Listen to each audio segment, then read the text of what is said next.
知乎上有这样一个问题：如何与人保持良好的关系？有一个高赞回答是：好的关系都自带分寸感。深以为然，良好的关系需要保持一定的距离，说话留余地，做事儿有尺度，相处有边界。这是一种分寸，也是做人的基本修养。说话留余地是种善良。有人说，你的嘴就是你的风水。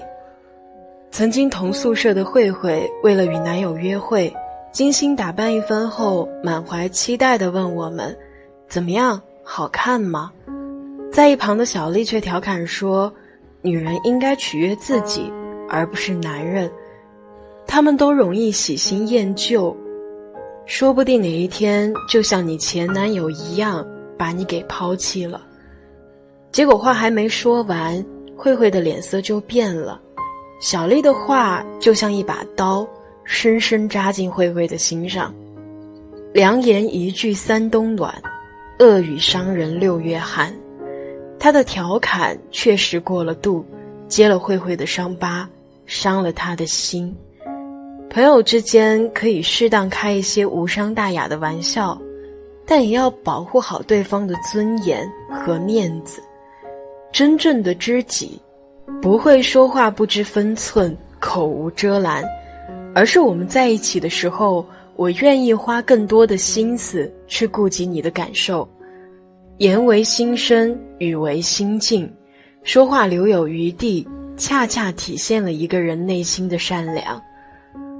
做事儿有尺度是种智慧。年初公司来了位实习生，很积极热情，因此大家都很喜欢让他帮忙，他也从来不拒绝。久而久之，一些同事把本该自己做的工作也丢给他做，为此他不得不经常加班。做事儿有尺度，帮人有原则。如果一味索取而忘了回报，必然让人心寒。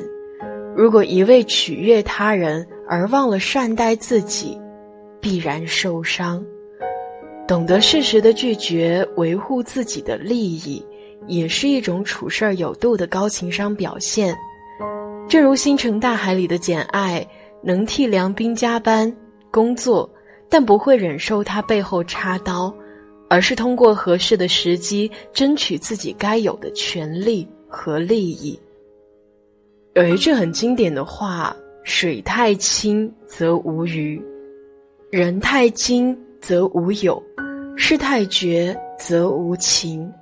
我们每个人都有自己的原则和底线，过犹不及。